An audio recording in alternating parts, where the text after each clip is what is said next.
Good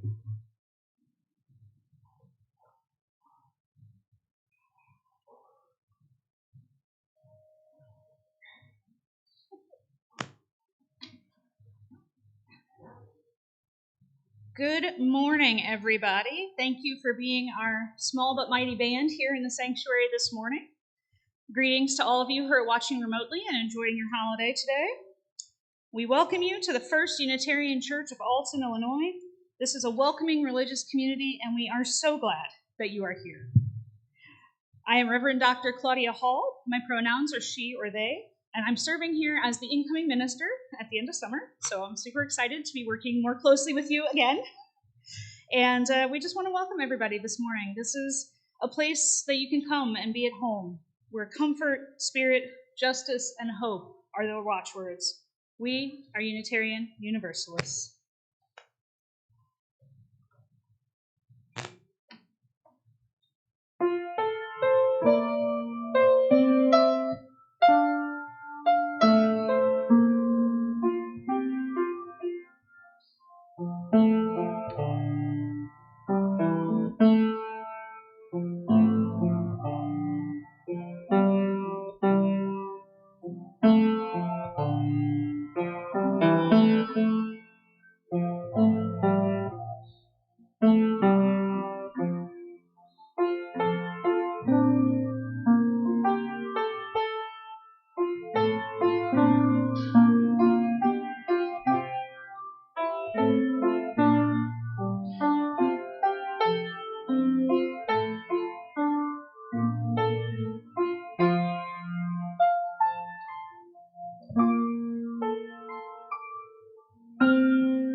An important ritual in our Unitarian Universalist faith is the lighting of our chalice.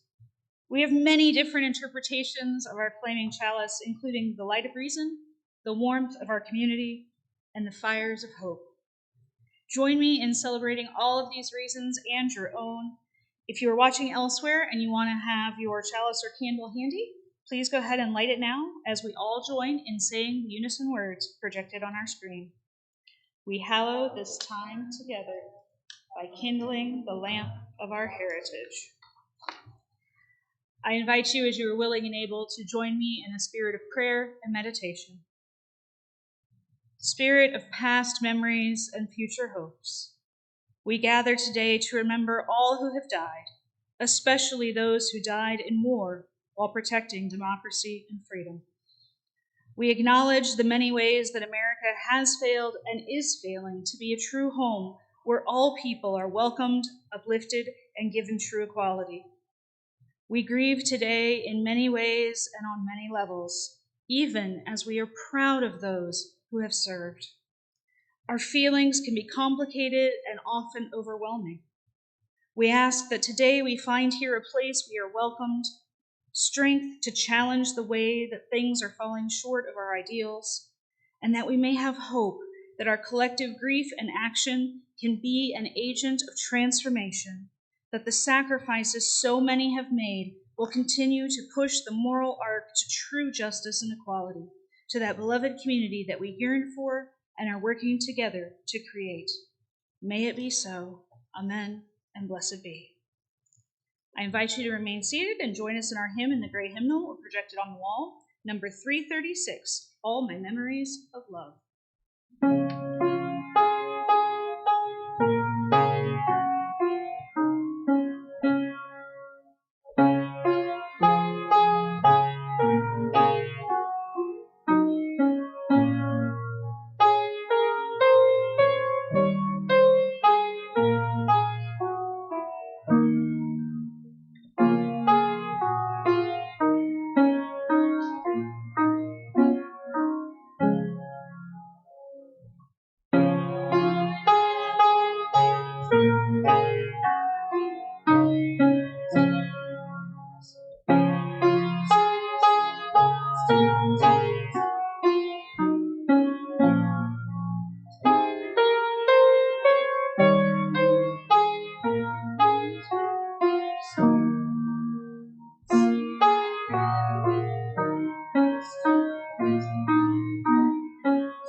One of my favorite traditions here at the First Unitarian Universalist Church of Alton is to place each service within the larger sources and principles that we, as UUs, hold dear. While we are a religion with no requirement of creed or belief, we do have things that as a denomination we support overall. And the service today comes from this core of our theological tradition, where the ideals of human agency, human flourishing, and communal decision-making are all parts of how we are together as a church. All of our principles, honestly, touch on this, but today we're going to take an extra special look at the sixth principle, the goal of world community with peace, liberty, and justice for all. What would a truly peaceful world look like? What is our freedom without justice? How do our institutions aid or hinder the pursuit of these goals? These and many more questions have been a part of our faith from the very beginning, and one way that we address these questions is by involving our children at every age. It is in that spirit that I invite the kids to either come in or stay in their seats, however they want to do it, at this time for a video reading of the book The Wall by Eva Bunting, read by Storytime with Tristan.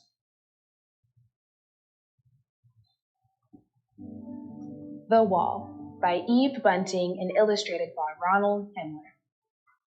This is the wall, my grandfather's wall. On it are the names of those killed in a war long ago. Where is Grandpa's name? I ask. We have to find it, Dad says. He and I have come a long way for this, and we walk slowly searching. The wall is black and shiny as a mirror. In it, I can see Dad and me. I can see the bare trees behind us and the dark flying clouds.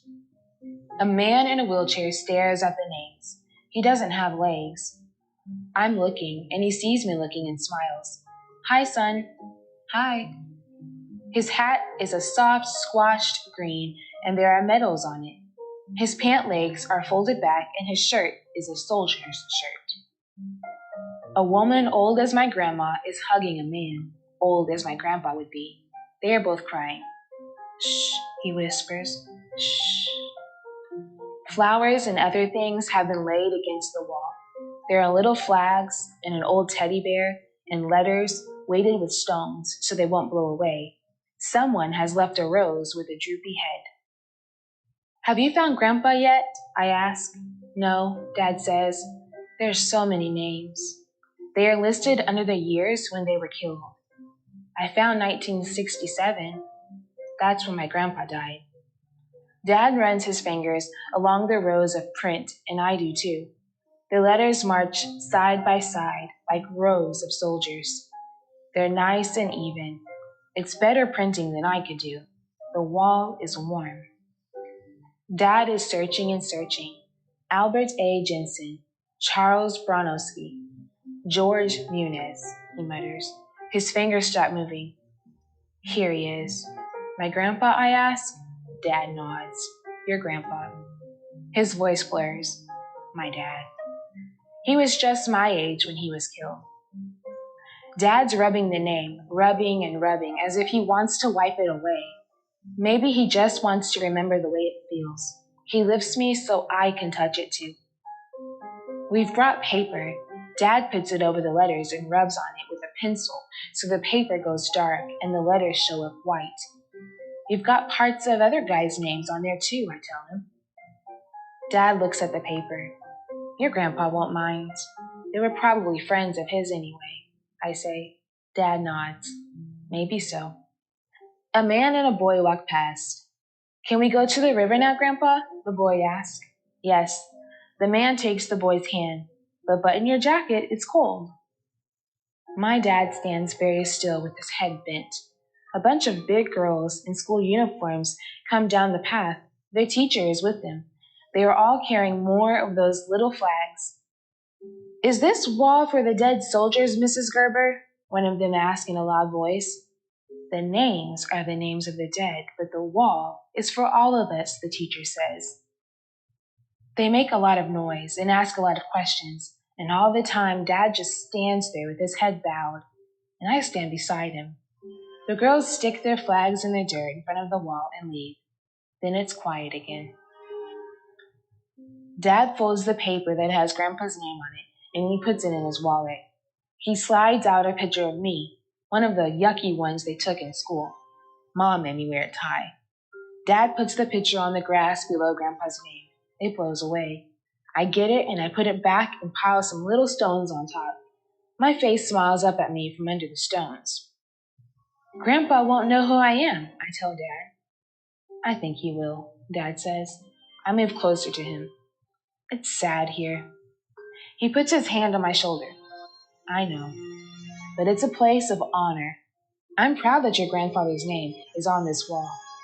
I am too. I am. But I'd rather have my grandpa here, taking me to the river, telling me to button my jacket because it's cold. I'd rather have him here.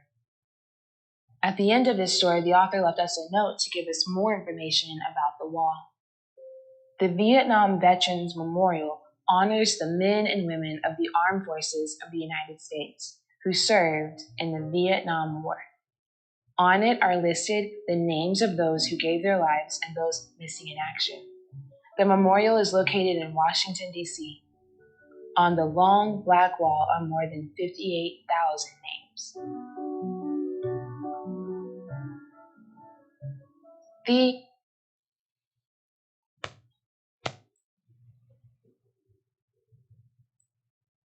As part of our weekly worship service, we take time to express our joys, our concerns, and our sorrows. This is one more way that we lift one another up in love and that we rebuild this beloved community, not just to what we've been before, but to take what we have become and go forward, continuing the beauty of this church's 190 years of existence.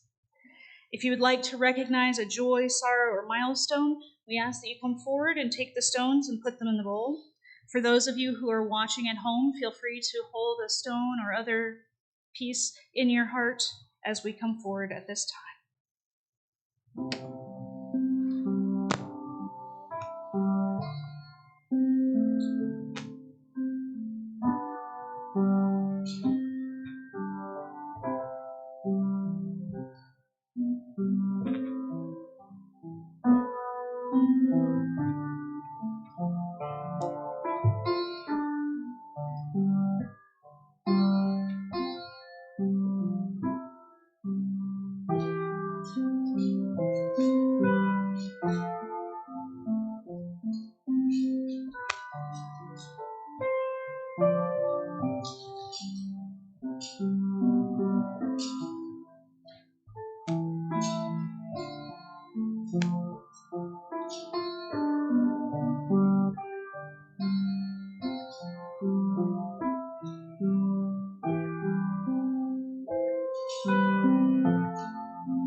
Our next hymn this morning is number 358, Rank by Rank. It's in the gray hymnal projected on the wall.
Good morning again, everybody, both those of you that are here with me in the sanctuary and everyone who is watching us online, whether you're watching live right now or whether you'll catch up with us at a later time. Today we're focusing our sermon, of course, on the holiday of Memorial Day, especially how it can bring up a lot of issues for us of complicated grief. Sadly, as with so many other holidays today, Memorial Day has become a lot less about honoring the sacrifices of others and more about how many sales flyers can get stuffed in your mailbox for the weekend. Don't get me wrong, I love fun events, especially when there is good food and friends involved, but I know it's also important for us, both as individuals and as a nation, to focus on acknowledging and remembering what has happened in our past so that hopefully we can progress beyond it and toward our goal of beloved community. Memorial Day is a direct result of the horrors of slavery and the many, many ways that people wanting to preserve the status quo led this country into a civil war. Today, we may not be seeing armies mobilized for the status quo, but we are definitely seeing those who are threatened by others living their own best lives. Those who are threatened by this are using laws as weapons to prevent inclusion and acceptance by banning books, public presentations, and even health care to those who they fear will change their way of life. It is important for us to remember the ways that skin color, sexuality, religion, and gender have been and are being used as weapons to let a few prosper at the hands of the powerful. Whether the Civil War, the Nazi regime, apartheid in South America, or our own current splits between one party who seeks to lift some up and another party who seeks to ban everything to do with their way of life. We have to remember what happens when we just go with the flow, when we don't speak up, and when we try to hide. At the same time, we have to balance that with our individual need to be safe, to understand the limits of our own abilities and the power that we do or don't have to impact things. I might be going out on a limb here, but I feel pretty confident that everyone who is a part of this church basically is already doing what we can do. My assumption is that you're voting for policies that match your values and your faith, that you advocate for things like equality and diversity when you see it, that you're writing probably your Congress critters, as a friend of mine calls them, about why things like abortion care and transgender care are vital.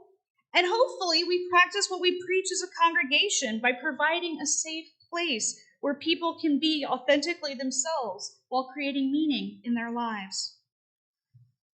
There are a lot of things, though, that can hold us back and impact us both as a congregation, which we've been seeing over the past few years, and as individuals. And one of the things that can really hold us back is the immense and complicated nature of grief. In the book we just read for the children, it is absolutely obvious that both the father and son are proud of their loved one's service, and yet both were sad and frustrated because they are missing out on important relationships because their granddad and dad was no longer with them. Grief, whether personal or communal, is almost always complicated. The very nature of loss or change is that it is hard. And even when all involved know it is for the best, it is still a loss. Most of our lives are spent riding really complicated waves of grief and loss, hope and celebration that all mush together rather than each having a discrete time and place to happen. Wouldn't it be lovely if you just knew that the 21st of the month was grief day and you could just take a personal day and sit at home and just cry your eyes out and have a wonderful time getting all those emotions out, and then you could be like, oh, let me flip a switch because tomorrow's party day. It would be lovely if human beings worked like that we could have discrete ways of doing things and put everything in a chunk. But the truth is, we don't. We're messy. Things bleed into one another. Our happy times can be sad because we're missing someone or something, and our sad times can be happy because we still have something worth living for.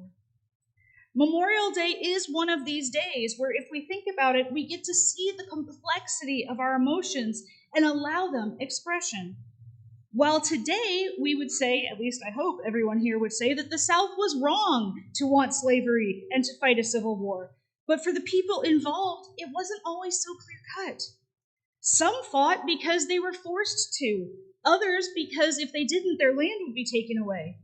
Many fought because they truly believed that slavery was right and just. Some because they were forced to fight. Many fought because they believed that what they had been taught in churches, in schools, and by our country, that skin color alone made someone better or worse at being human.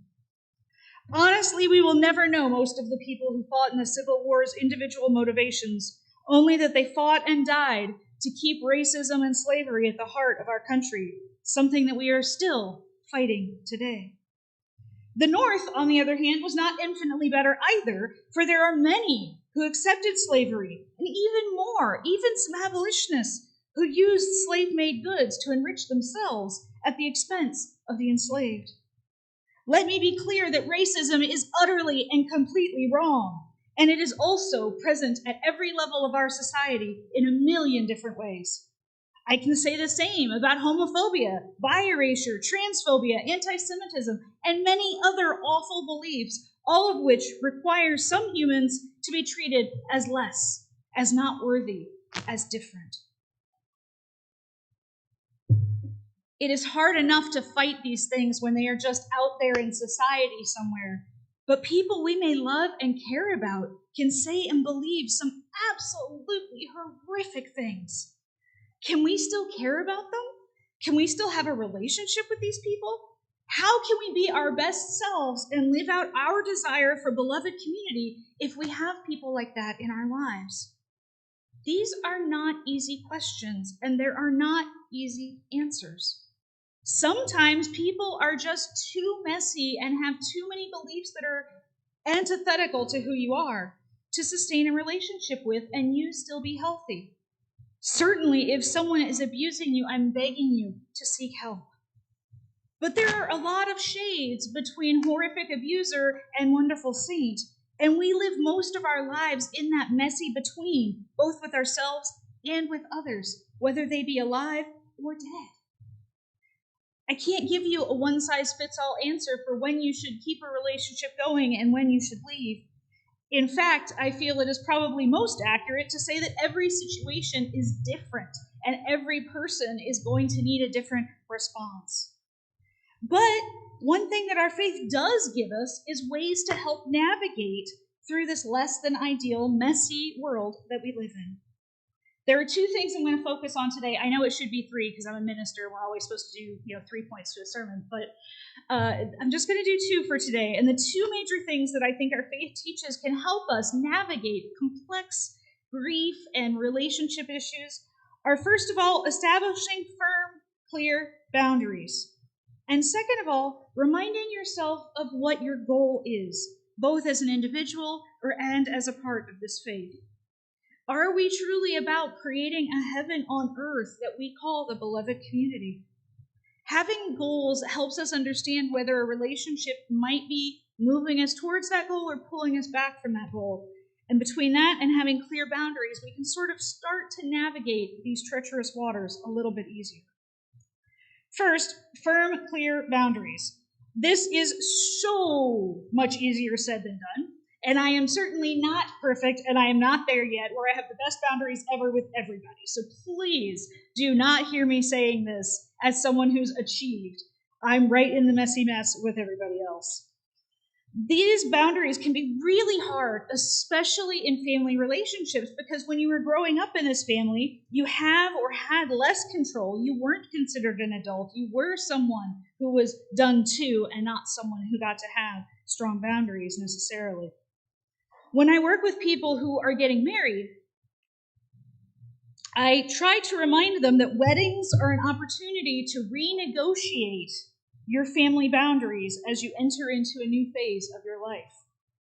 For many of us, though, we grew up in homes where we were either not taught or sometimes not even allowed to have healthy boundaries. So, as I say almost every sermon, and I'll keep saying until I'm blue in the face, is, if you're struggling with boundaries, if you know that this person is toxic and that you're having problems setting a goal or setting a boundary in your life with them, professional counseling is amazing. They can teach you how to have boundaries for yourself that are healthy and that are secure, while also helping you process all the messy things that go into it. Somebody that has years or even decades of training to help you figure out where you struggle, why you struggle, and to support you as you learn how to do things differently is critically important. And this is true whether the relationship is the most loving and healthy that you've ever had, or if there are deep, deep issues to work on. Now, the second thing that I talk about when I say think about our faith and what it means to you and what you see as the goal. We're Unitarian Universalists. We pride ourselves that we do not have a requirement of creed or belief. No one is going to sit there and tell you, okay, here are the 39 articles of faith, like our Episcopalian friends have. Nobody's going to come up to you and say, okay, well, here is, the Nicene Creed. Can you admit and believe all of these statements? If not, sorry, have another life. We don't do that as Unitarian Universalists, but we do have things that we promote. We do have things that we care about.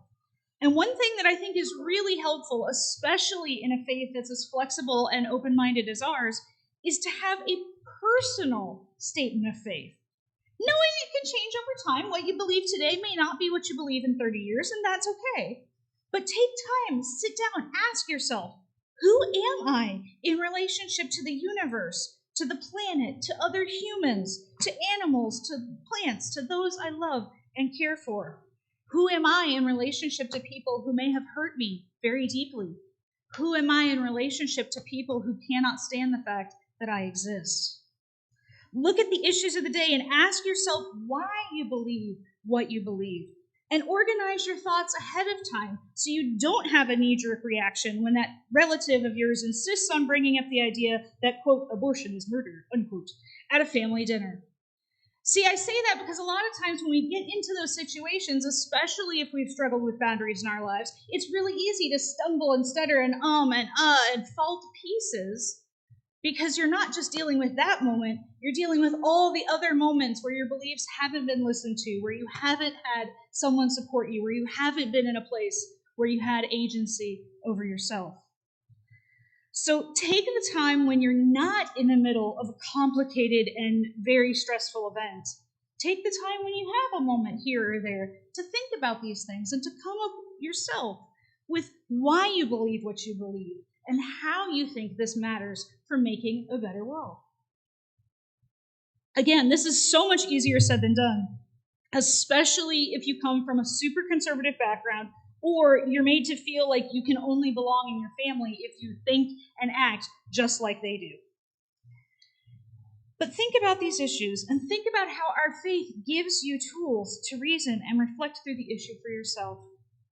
I'm going to give you an example. We are a religion that is centered in love and justice. For myself, as my shirt says, I don't know if you guys can see it, but it says abortion bans are against my religion.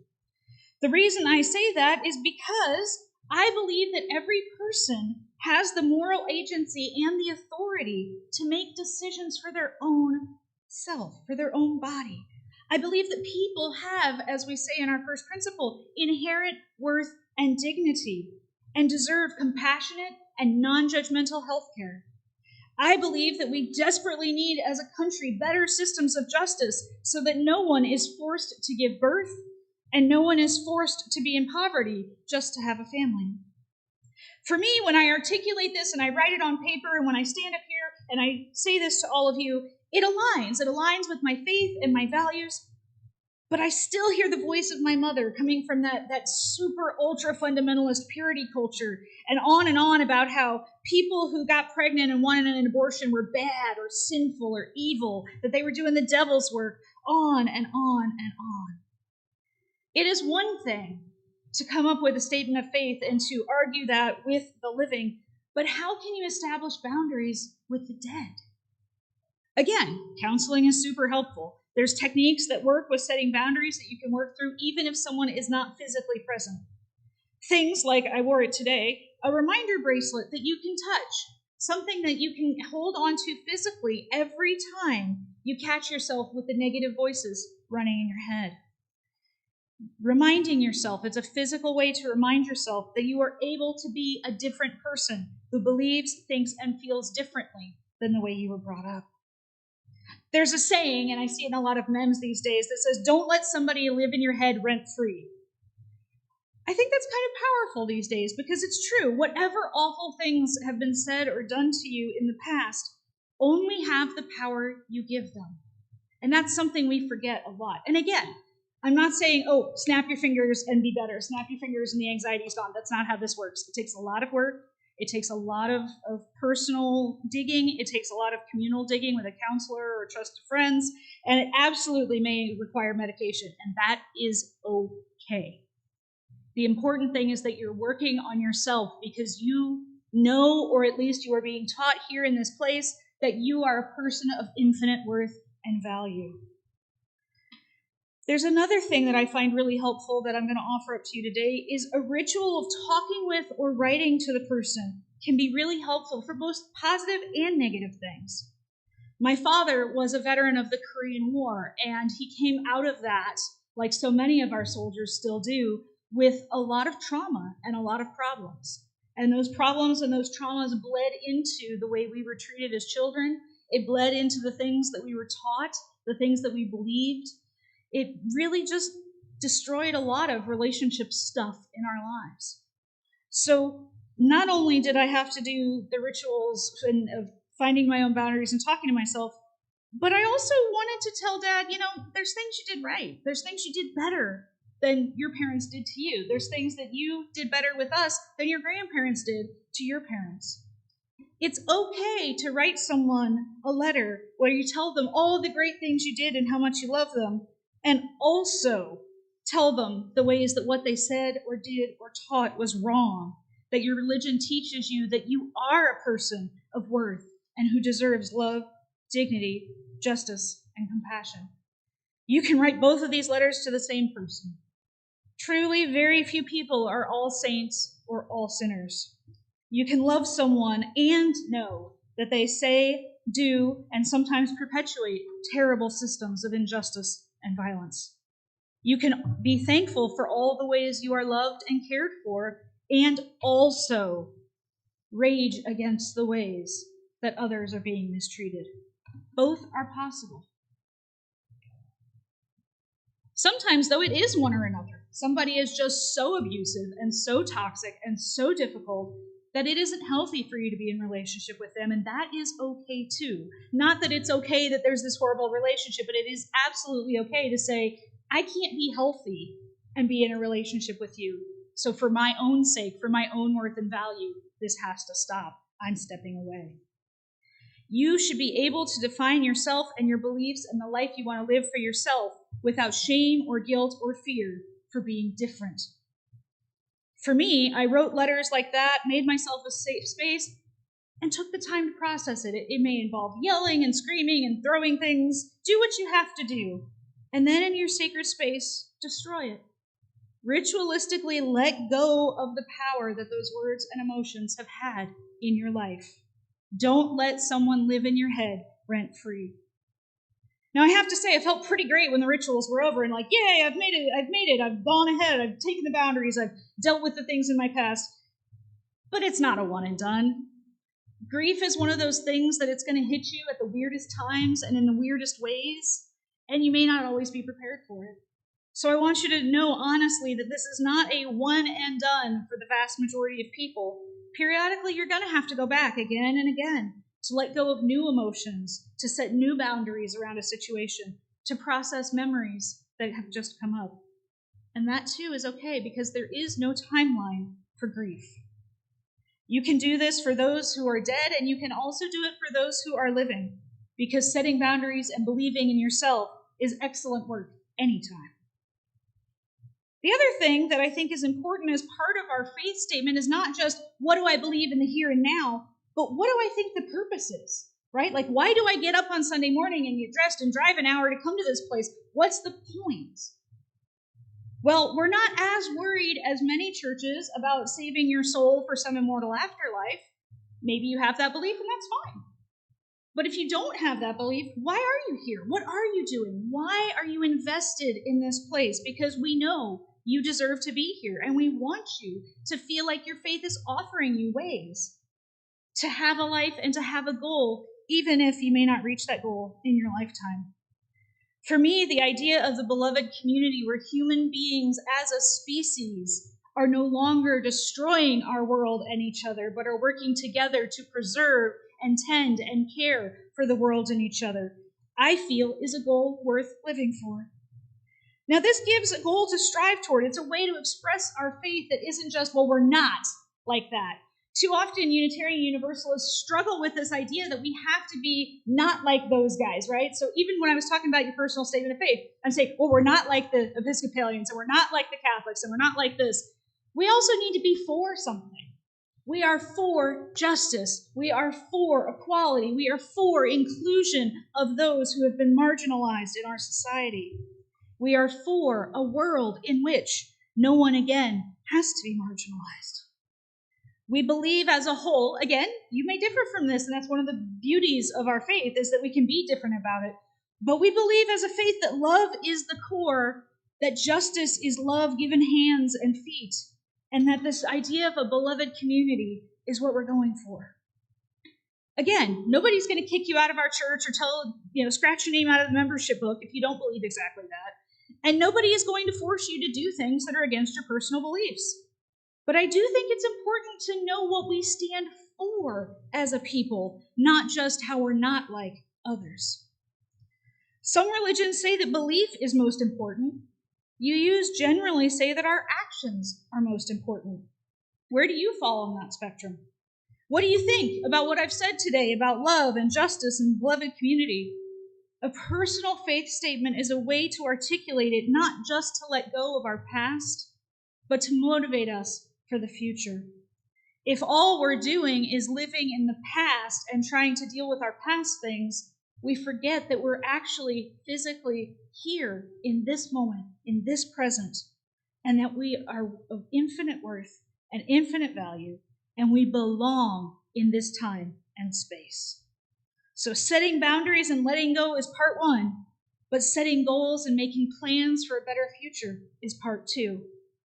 For every person who tells you or has told you that you can't, shouldn't, or that somehow for being yourself you are bad or worthless, there are hundreds of thousands of UUs who are saying you matter, you can, you should, and you are whole, holy, and good. May this Memorial Day serve as an inspiration for all of us to tackle complex grief in our lives, helping us to set boundaries and give us the inspiration to make goals for the future, a future that is informed by our faith, grounded in love, in the service of justice, and with the goal of beloved community. Amen, and blessed be. Our final hymn this morning is number 354, We Laugh, We Cry. It's going to be on your hymnal or on the screen.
Do we have a volunteer this morning to take our offering around? Thank you very much.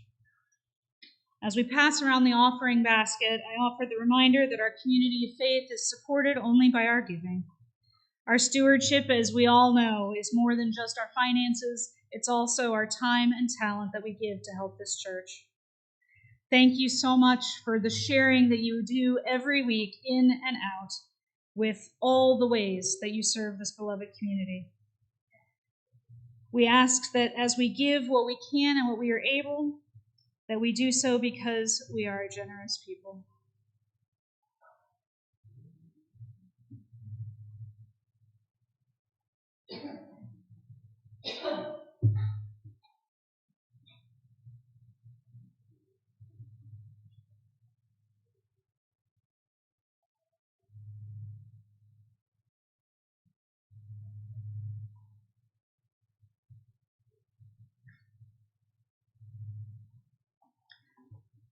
Please join with me in our offering prayer.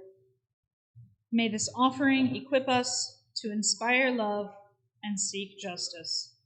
Does anybody have any announcements this morning that need to be made? All right. Then I invite you to join with me now as we recite our prayer to extinguish our chalice. The light of truth and meaning cannot be put out. We are the keepers of this flame until we meet again. May this Memorial Day serve us. May it help us to see and to tackle our complex grief. May we all be inspired to set the boundaries that we need to make goals for our future together. And may we be informed by our faith, grounded in love, servants of justice, and may we know that here we are building a beloved community. Go forth in peace, knowing that you are whole, holy, and good, and that the creation of this beloved community would not be the same without you. Amen, and blessed be.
people.